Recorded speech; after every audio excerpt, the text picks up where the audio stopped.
Wawancara tak biasa, dengar cerita. Buku bicara, bicara buku. Mardiah Camin. Menjaga rimba terakhir. Bab 12. Mengetuk pintu Sungai Terap. Bagian ini berkisah tentang dua babak dalam kehidupan orang rimba di Sungai Terap Bukit 12 yang terkait pendidikan. Babak pertama, awal 2008, ketika sekolah alternatif dengan pelajaran baca tulis berhitung masih dianggap tabu ketika Ngelambo kebingungan tak bisa menggunakan telepon seluler barunya. Babak kedua, 20 Juli 2019, 11 tahun kemudian ketika anak-anak rimba Sungai Terap dengan gembira belajar baca tulis berhitung. 11 tahun setelah kelas perdana di Sungai Terap, Menti Ngelambo sudah bertumbuh menjadi rerayu yang terpandang, fasih membaca dan menulis, serta menjadi juru runding yang piawai mewakili orang rimba Sungai Terap.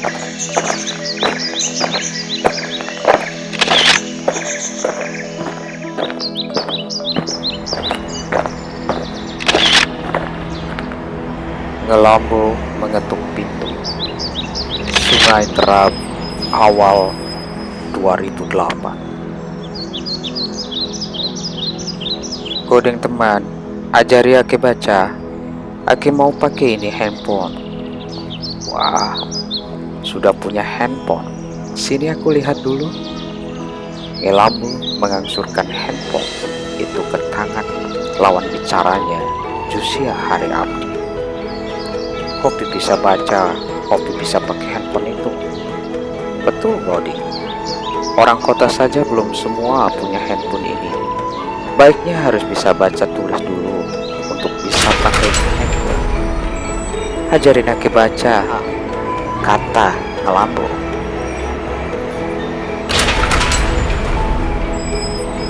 Kira-kira seperti itulah percakapan antara Abedi, Jusia Hari Abdi, fasilitator Warsi, dan Menti Ngelambo, anggota rombong orang rimba di Sungai Terap, Kejasung Muda Taman Nasional Bukit 12. Ketika itu awal tahun 2008, 9 tahun sejak Warsi menjalankan program pendidikan buat anak-anak rimba di berbagai rombong. Hanya rombong Sungai Terap yang tetap konsisten menolak pendidikan buat anak-anaknya. Khawatir meroboh adat, merusak pusako. Yang paling bikin sakit hati kalau ada anak rimba yang sekolah terus dia berubah sikap, tak ada sopan santun lagi, terutama dalam soal hubungan dengan para perempuan. Kami tak rela, kata Ngelambo. Lantaran tak dibolehkan, Warsi pun tak bisa memaksa.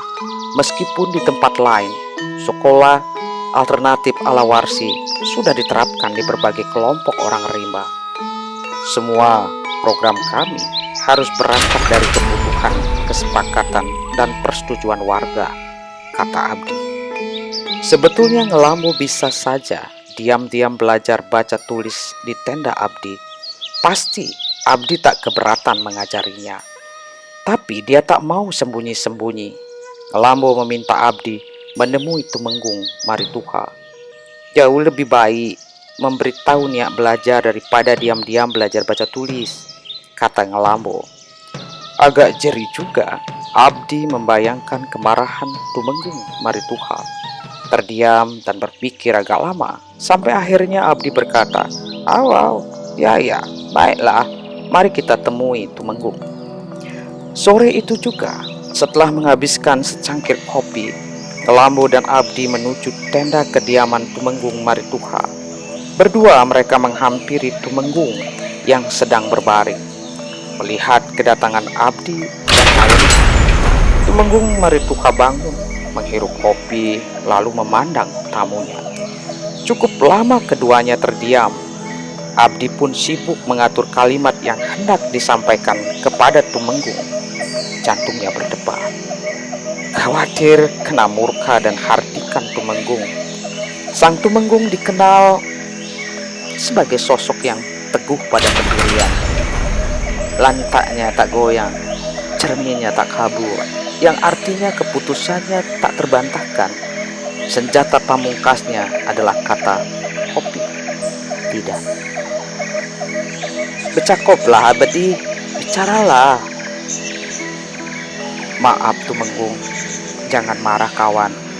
Tadi Menti Ngelambo datang ke tenda Ake, bertanya bagaimana menggunakan handphone baru. Untuk bisa pakai handphone harus bisa baca tulis. Menti mau sekali belajar tapi takut kunjungan warga. Apalagi Tumenggung belum ada kasih izin. Karena itu kami kesini menemui Tumenggung. Tumenggung berdiam. Dia tampak gelisah mendengar perkataan Abdi. Dia mengganti posisi duduk, wajahnya masam. Diambilnya sebatang rokok, dihisapnya perlahan. Semua gerakan dilakukan dalam diam. Abdi makin deg-degan. Ngelambo menimpa ucapan Abdi. Selama ini awok banyak dipalolo, ditipu orang. Datang surat, katanya kita mau dapat bantuan. Awok pergi ke sana, ternyata bukan bantuan. Datang surat dari pemerintah, katanya ada yang mau menangkap kita. Padahal setelah surat itu dibaca Warsi, itu bukan surat penangkapan, kata Ngelambo. Suaranya ditata hati-hati. Cobalah kita ini pintar, bisa baca tulis. Tiada yang berani membodohi kita. Tumenggung masih diam. Dia menghela napas panjang dan berat lalu berkata, "Ya, betul apa yang kamu bilang, Abdi. Orang rimba tidak pandai baca tulis, sehingga sering dibodohi orang lain. Menurut Ake yang bodoh ini, banyak orang yang sudah pintar menjadi angkuh." Suara Tumenggung menipis, pertanda sedang emosi. Bagaimana kalau diangkuh? Bikin kacau di dalam, menjual hutan tempat induk bepak, membodohi orang yang di dalam. Tidak ada gunanya pendidikan kalau begitu.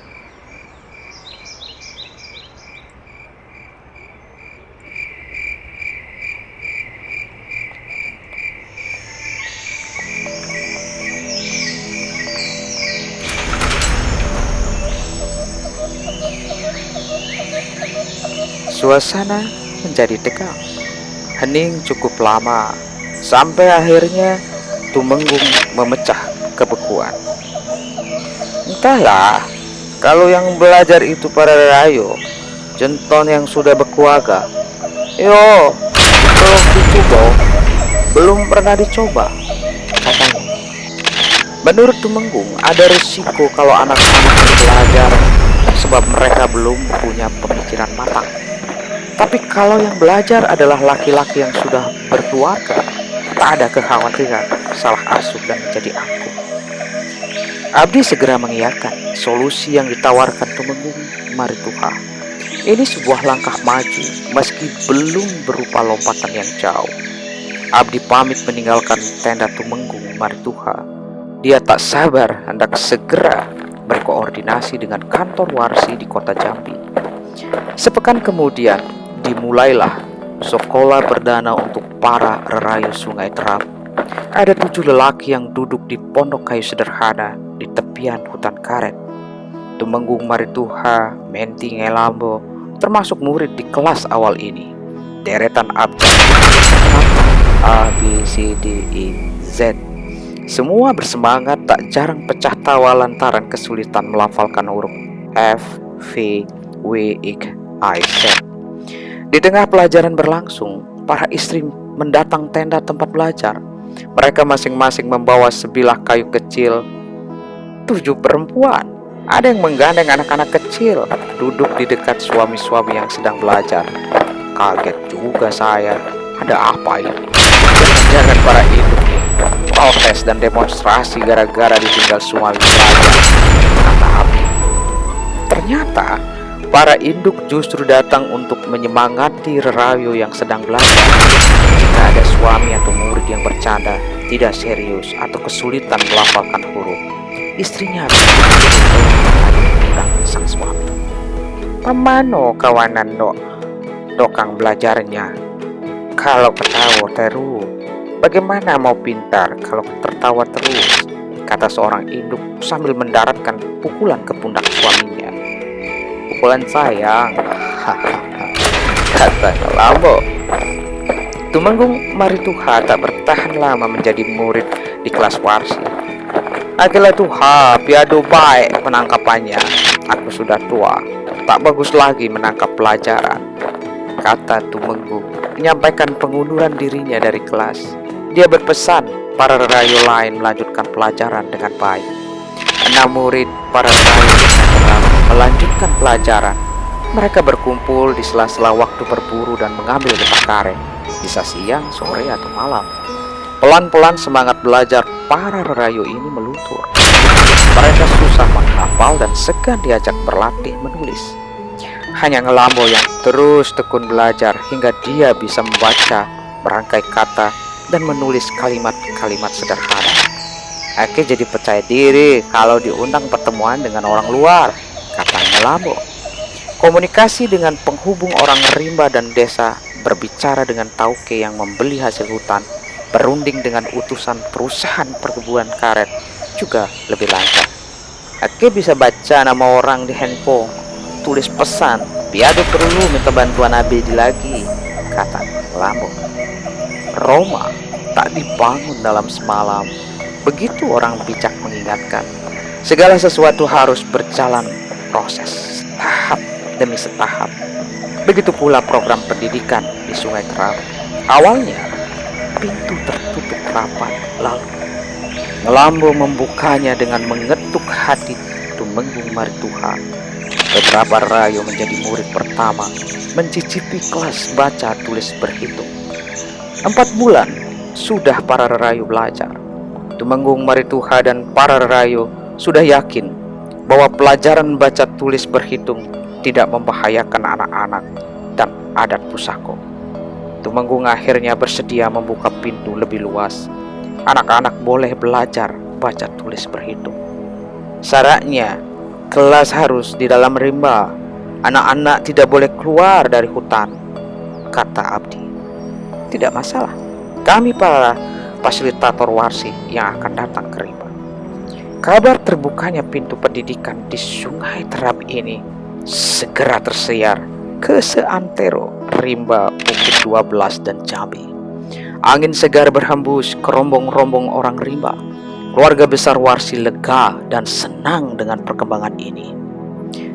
Ini langkah yang penting dan layak diapresiasi, kata Rahmat Hidayat, Direktur Warsi pada saat itu.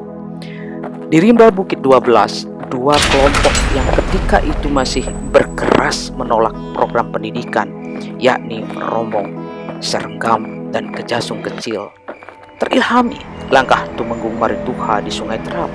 Mereka akhirnya bersedia juga membuka pintu untuk program pendidikan. Anak-anak rimba di Sergam dan Kejasung Kecil di antara rayo dan orang tua mereka, termasuk Tumenggung Nyenong dan Wakil Tumenggung Mendulang, untuk ikut belajar bersama fasilitator Warsi. Para rayo bahkan ikut mengawasi anak-anak mereka belajar.